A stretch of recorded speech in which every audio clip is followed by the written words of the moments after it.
안녕하세요. 인생컨닝 박종경 변호사입니다. 오늘은 이혼 이야기로 좀 돌아왔는데요. 이제 사례를 각색해서 말씀을 드릴게요. A씨는 40대 초반 남성입니다. 이제 A씨가 20대인 시절 동갑 여성인 B씨와 결혼을 했는데 아이가 생겨서 이제 결혼은 소위 말하는 이제 속도 위반 결혼이었어요. 현재 이제 아이는 중학생이 됐고요. 이제 B씨의 경우에는 비정규직을 전전하던 사람입니다. A씨는 이제 결혼을 하고 아이가 생겼으니까 열심히 일을 했어요. 회사원을 하면서도 부업까지 뛰면서 뭐 배달, 대리, 뭐 아내분 아르바이트가 없었고요. 이제 이렇게 하다 보니까 소득도 새우 뭐 월 400에서 500까지 계속해서 이제 올라가게 되었습니다. 이 씨는 이제 이런저런 회사들을 다니다가 이내 그만두고 뭐 몇 달씩 쉬고 뭐 이런 경우를 반복을 했었고요. 그리고 이제 A 씨를 만날 당시에도 이제 비정규직으로 일하고 있었습니다. A 씨는 이제 자기가 일해서 번 돈은 이제 다 B 씨에게 생활비나 양육비로 다 줬어요. 그리고 본인은 용돈 30만 원으로 생활을 했고요. 그리고 뭐 명절 상여금이나 회사에서 뭐 나오면 이걸 전부 B 씨에게 다 줬습니다. A 씨는 뭐 여가나 술자리도 뭐 그렇게 많이 하는 편이 아니었고 이제 성실한 남편에 가까웠고요. B 씨도 열심히 살고 있었고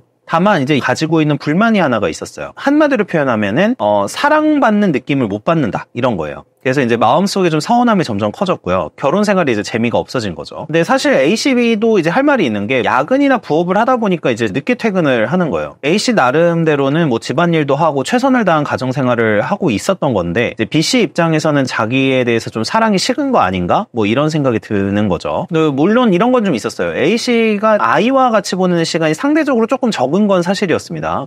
A씨는 당연히 가정을 위해서 하는 거다 이렇게 생각을 하는 거죠. 돈도 당연히 아내에게 다 주니까 그 부분도 사실이고요. 근데 이제 B씨 눈에는 어떻게 보이냐? 아이에게 신경을 안 쓰고 본인에게 신경을 안 쓴다. 가정에 신경을 안 쓰고 있는 걸로 계속 보는 거예요. 아이 보는 게 너무 힘들다 보니까 시간을 보내는 게 본인이었기 때문에 본인은 굉장히 힘든데 A씨가 이걸 안 도와준다. 남편이 안 도와준다고 생각을 하고 있었던 거죠. 이런 생각이 들던 와중에 결국에 이제 B씨가 A씨에 대한 불만을 얘기를 하기 시작을 해요. 이제 A씨는 새벽부터 일을 하고 이제 부업까지 하고서 밤 10시쯤 들어왔는데 A씨를 보면서 이제 측은하다는 생각이 드는 게 아니라 B씨는 짜증이 나게 돼요. 그래서 이제 쏘아붙이는데 나 혼자서 애 키우는 거냐? 빨리 들어서 애 신경도 쓰고 교육을 해야지 왜 나만 이구생이냐? 이렇게 얘기를 하게 됩니다. 이러면서 이제 이혼 이야기가 오고 가기 시작을 하고요. 원래는 여기서 관계 회복을 위해서 노력을 했어야 되는데 이 이혼 이야기가 나오면서부터 서로의 관계가 굉장히 냉랭해졌어요. 그리고 또 하나 더 있었던 게 이제 다른 남편들은 되게 뭔가 돈도 잘 벌면서 가정에 충실한 것 같은데 왜 자기 남편은 그렇게 못할까라는 계속 이제 무의식적인 비교가 들기도 했어요. 왜냐면 아이가 중학생이니까 뭐 아이 엄마들과 만나가지고 교육 이야기를 나누는데 이 교육 이야기를 나눌 때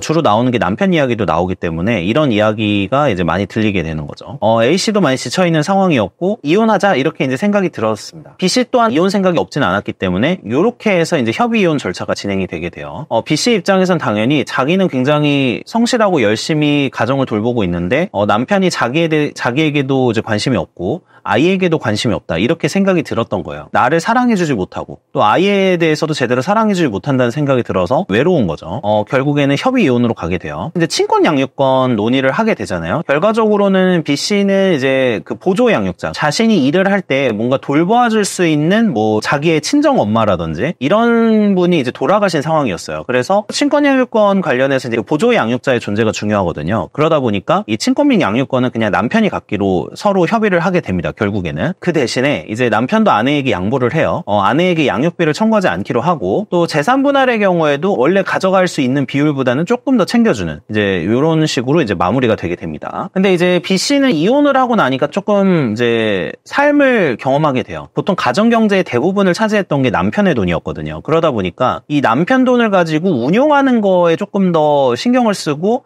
그걸 가지고 생활하는 경우가 많았지 사실 버는 돈이 얼마 되지 않았어요. 대부분 뭐 비정규직으로 일하거나 파트타임으로 일하다 보니까 여러 가지 소득이 아주 높지는 않았고요. 여자 혼자 사는 게 생각보다 쉽지는 않았어요. 뭐 전구 하나 가는 것도 사람을 불러야 됐었고 월급이 200 정도 됐었거든요. 그러니까 200으로만 생활을 해보다 보니 남편에게서 거의 월 500 정도는 받아서 생활을 하고 본인이 플러스 200으로 생활을 하던 그 수준에서 삶이 훨씬 퍽퍽해진 상황인 거죠. 200으로만 살아보니까 뭐 핸드폰 비용, 카드 지출, 뭐 전기료, 수도 요금, 뭐 가스 요금이 다 자기가 납부를 하게 되잖아요. 그러다 보니까 넉넉한 생활이 좀 불가능했습니다. 양육비는 다행히 이제 남편이 청구를 하지 않아서 그것까진 부담되지는 않았지만 어쨌든 이제 혼자 사는 데 있어서는 생각보다 쉽지는 않았어요. 재산 분할을 통해서 받기는 했지만 뭐 부부가 살면서 아주 많은 돈을 모은 것도 아니었기 때문에 평생 이 재산 분할을 받은 돈을 가지고 뭐 평생 쓰면서 놀 수는 없는 그런 상황이었거든요. 그러니까 이때부터 남편이 달라 보이기 시작을 합니다. 그리고 이제 B 씨는 40대가 되고 이제 이혼을 하다 보니까 이 돌식 모임이라고 해봐야 30 초중반 모임이 꽤 많았고 무자녀 위주인 경우가 많았거든요. 근데 본인은 자녀도 있는 상황이니까 자녀가 있는 남자들과만 만나야 됐었는데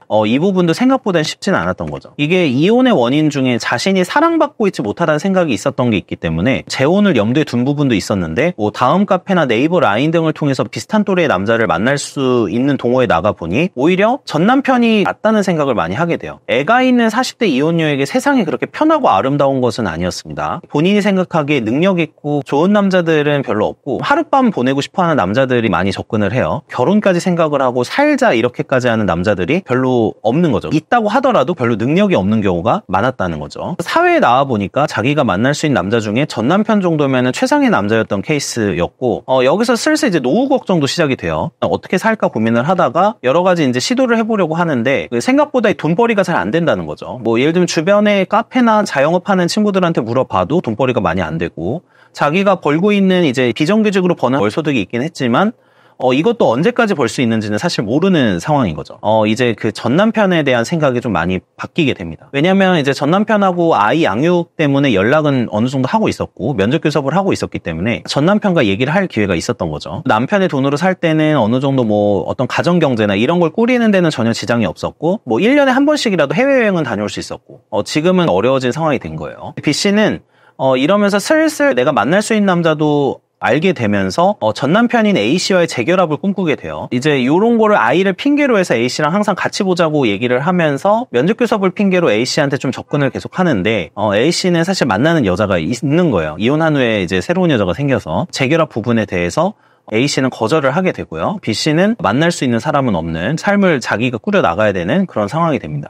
이게 이제 제가 간혹 경험하는 이제 재결합을 원하는 이혼한 여성분의 모습이에요. 원래부터 커리어가 있었던 여성분들의 경우에는 상관이 없는데 일반적인 그냥 중소기업이나 뭐 비정규직으로 일하시던 분들의 경우에는 요렇게 되면은 재산 분할을 해서 받은 돈을 가지고 뭐 작은 가게를 꾸린다거나 요런 걸 하게 되는데 이 가게 같은 게 잘 안 되는 경우가 많아요. 왜냐면 단순히 그냥 직장 생활만 하다가 가게를 꾸린다고 해서 가게가 바로 잘 되는 게 아니잖아요. 어쨌든 이혼한 여성분들이 재혼을 원하는 경우는 나를 좀 돌봐줄 수 있는 사람을 찾는다거나 특히 이제 경제적인 이유 이런 거가 꽤 있습니다. 사회 경험이 없는 여자분들이 일찍 결혼한 케이스 중에서 이제 남성분이 가지고 있는 돈의 가치를 잘 모르시는 분들이 간혹 있었어요. 사회생활을 많이 해봤었던 여자분들은 월 뭐 300, 400, 500이라는 돈이 어떻게 해야지 벌 수 있는 돈인지를 감이 있는 부분이 많지만 그러니까 20대 중반 뭐 요 정도 때 결혼을 하시는 케이스 중에서는 돈의 가치에 대해서 당연한 것처럼 생각을 하는 경우가 있다는 거죠. 결혼이란 거는 되게 상대적이어서 내가 배우자에 대해서 불만을 가지기 시작을 하면은 결혼 생활이 끝없이 불행해지거든요. 이혼을 하고 나서야 내가 실제로 돈도 벌어보고 실제로 어떤 다른 남자들을 만나보면서 그 전 배우자의 가치를 알아보는 경우가 간혹 있습니다. 물론 대다수는 뭐 이혼을 하시고 나서 이 사람하고 도저히 못 살겠어서 이혼을 하고 행복해지는 경우도 있지만 반대 케이스도 간혹 접하게 돼요. 현실적으로 이제 이혼을 한 지 한 4, 5년 지나고 이렇게 된 케이스에서는 관계가 회복되기는 쉽지는 않습니다. 40대에 이혼을 한 여성 중에서 이제 본인이 능력이 없으시거나 충분히 소득을 올릴 수 없는 분들은 어느 정도 좀 경제적인 좀 여유가 있는 남자를 찾고 싶어 하세요. 결혼까지는 아니어도 남자친구 정도로는 찾는 경우가 많은데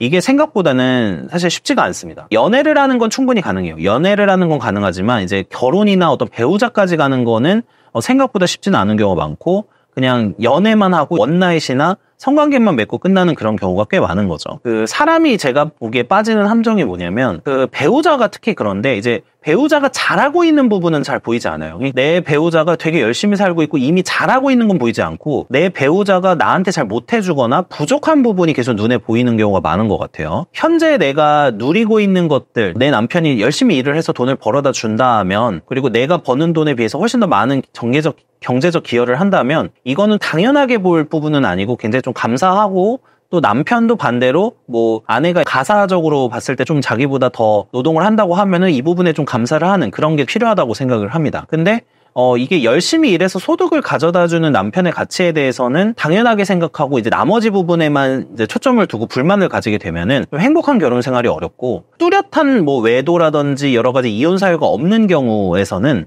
이런 협의 이혼은 대부분 이제 뭐 서로에 대한 불만이 쌓이기 시작을 하면서 좀 관계가 안 좋아지는 경우가 많다고 생각을 해요. 그래서 이혼을 하고 나서야 이제 물이나 공기처럼 당연하게 여겼던 상대방 배우자의 가치, 이런 게 보이기 시작하는 경우가 있기 때문에 조금 이혼을 할 때는 저는 신중하게 고민을 하시는 게 좋다고 생각을 해요. 약간 아주 뚜렷한 뭐 외도 사유, 뭐 폭행, 뭐 가정폭력, 알코올 중독, 뭐 사치, 뭐 이런 것들이 없다고 하면은 최대한으로 한번 노력을 해보고, 그래도 안 됐을 때 이혼을 하는 게 저는 맞다고 생각을 합니다. 뭐 아주 큰 어떤 문제가 없다면, 그러니까 서로가 그냥 안 맞는 거라면은 이 부분에 대해서 한번 맞춰보려는 노력을 해보고, 그래도 안 됐을 때 이혼을 고민해도 늦지 않는다. 자신의 어떤 상황이나 상대방 배우자에 대한 어떤 객관적 인식이 저는 굉장히 중요하다고 생각을 하고, 내 배우자에 대해서 객관적으로 파악을 하는 거죠. 이 사람이 이런 거는 나한테 너무 정말 잘해주고, 하지만 뭐 이런 부분은 조금 부족하다, 이렇게 생각을 하면은 이 부분을 그냥 조금 보완하는 쪽으로 생각을 하게 되지, 이미 있는 건 당연하게 여기고 못 해주는 것만 계속해서 초점을 두고 생각을 하게 되면은 부부관계가 원만하게 될 수가 없는 것 같아요. 좀 더 천천히 고민을 해보고 이혼 결심을 해도 늦지 않는다. 개인적으로는 진짜 아주 큰 결함, 이런 결함이 아니라면은 결혼 생활에 대해서는 긍정적으로 생각을 해보는 게 좀 중요하지 않냐, 이렇게 생각을 해봅니다. 시청해주셔서 감사합니다.